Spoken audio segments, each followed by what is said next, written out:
Hello students, आपका अपने tutor talk channel में स्वागत है। आज की वीडियो में हम बात कर रहे हैं बैलेंस ऑफ केमिकल इक्वेशंस, यानी कि जो केमिकल इक्वेशंस होती है उसे कैसे बैलेंस किया जाता है।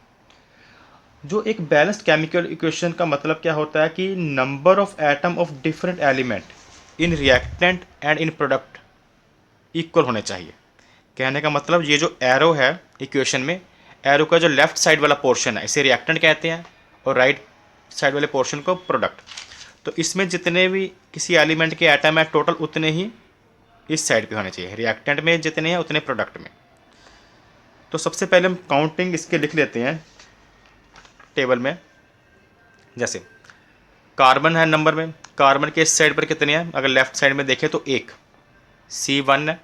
हाइड्रोजन कितनी बार इसमें आया, हाइड्रोजन 4 टाइम आया 4।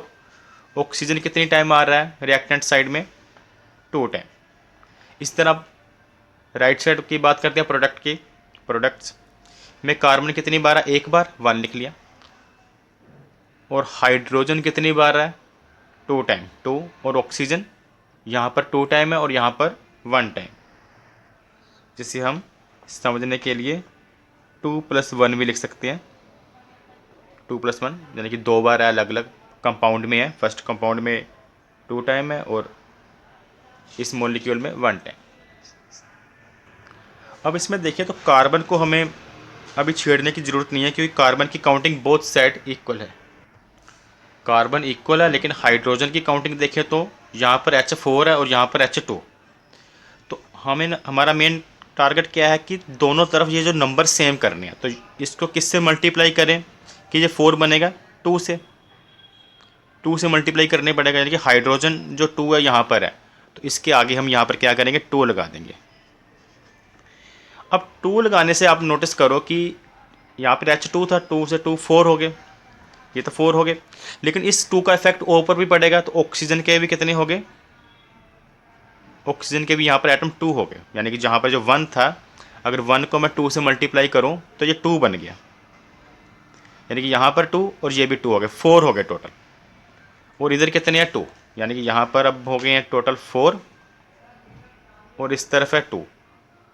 ये इक्वल है, कार्बन हाइड्रोजन इक्वल है। अब हमारी टर्न है ऑक्सीजन को इक्वल करने के लिए। ऑक्सीजन को इस तरफ मल्टीप्लाई करना पड़ेगा 2 से, यानी कि यहाँ पर अगर हम 2 लगा देते हैं, आगे 2 लगा देते हैं, 2 2 का 4, तो यहाँ पे लिख सकते हैं हम 2 2 का 4।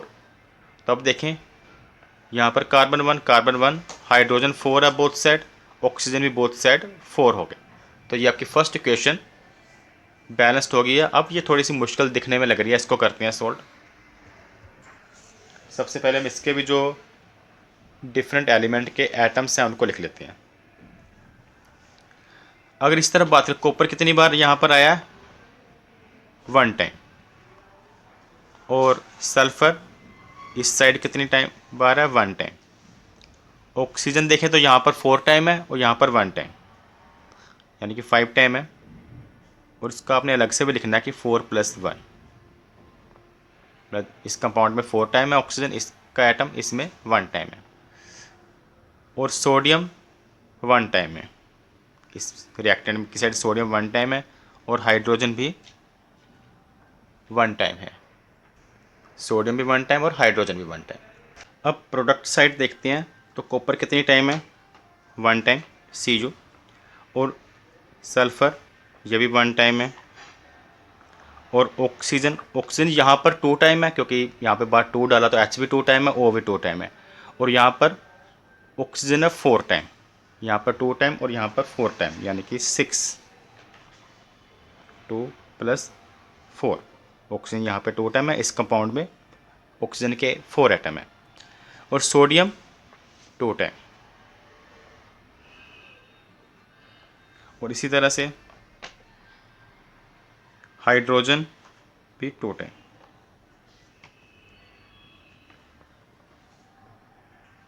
अब इसको बैलेंस करने के लिए ये तो इक्वल नहीं है, ये भी इक्वल है। ये 5 6 थोड़ा कॉम्प्लिकेटेड केस लग रहा है, इसको बैलेंस बाद में करेंगे।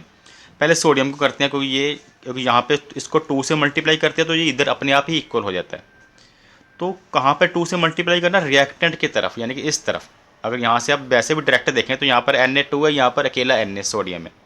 तो यहाँ पर अगर मैं 2 लगा देता हूँ तो जो सोडियम है ये आपका 2 हो जाता है। लेकिन इसके साथ कुछ और अक्षर भी है, ओ भी है, ओ भी 2 टाइम हो गया रिएक्टेंट की तरफ। कौन सा 2 टाइम होगा? ये वाला जो ओ है हमारा, ये O4 था, ये वाला ओ हमने 4 अलग से लिखा इसलिए अलग अलग लिखा था। ये O1 है, तो ये 2 से मल्टीप्लाई होगा तो कितने बन गए? 2। 4 + 2 कितने हो गया फिर? 6 होगा, ये इसके इक्वल हो गया। इसी तरह से जो हाइड्रोजन, ये 2 इस पे भी इफेक्ट डालेगा, H पर भी, तो ये भी 2 हो गए।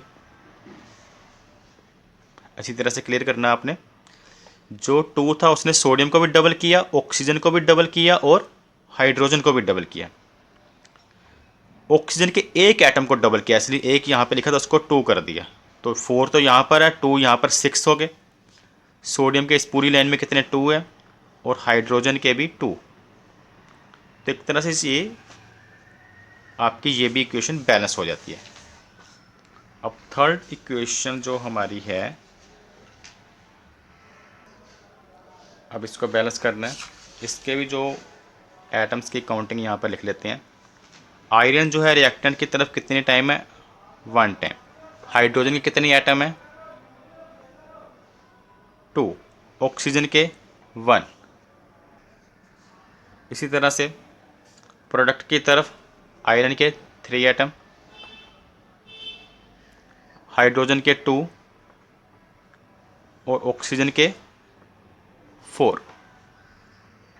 तो सिंपली आपको क्लियर हो गया होगा यहाँ से कि जो रिएक्टेंट की तरफ यहाँ पर आयरन के 3 है, यहाँ पर फेरस के 1 है, तो इसको 3 अगर इसके आगे लगा देते हैं हम तो ये इक्वल हो गया आपस में,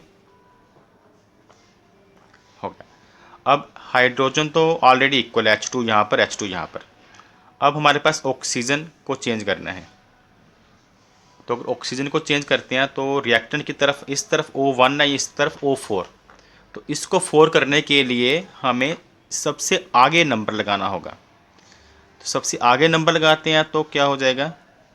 ऑक्सीजन के 4 एटम, 4 हो गए। लेकिन ये 4 जो है हाइड्रोजन को भी अपना इफेक्ट देगा, क्योंकि ये दोनों के आगे या पूरे कंपाउंड के आगे है, तो हाइड्रोजन के 8 एटम हो गए। पहले यहाँ पे 2 थे, 4 2 का 8, यहाँ पर 4 से मल्टीप्लाई करेंगे 8, और यहाँ पर हाइड्रोजन के 2 एटम है, तो अब उसको भी हमें 8 इक्वल करने के लिए यहाँ भी 4 से मल्टीप्लाई करना पड़ेगा। यहाँ पे 4 लगा दिया, तो 2 4 का 8, तो ये सभी चाहे आप यहीं डायरेक्ट काउंट कर सकते हो। Fe3 हाइड्रोजन के 8 एटम, यहाँ पर भी हाइड्रोजन के 8 एटम, ऑक्सीजन के यहाँ 4 बन रहे हैं और यहाँ पर ऑक्सीजन के 4। तो इस तरह से इक्वेशंस को बैलेंस किया जाता है। अब आप बहुत आसानी से इसे सोल्व कर पाओगे। Thanks for watching.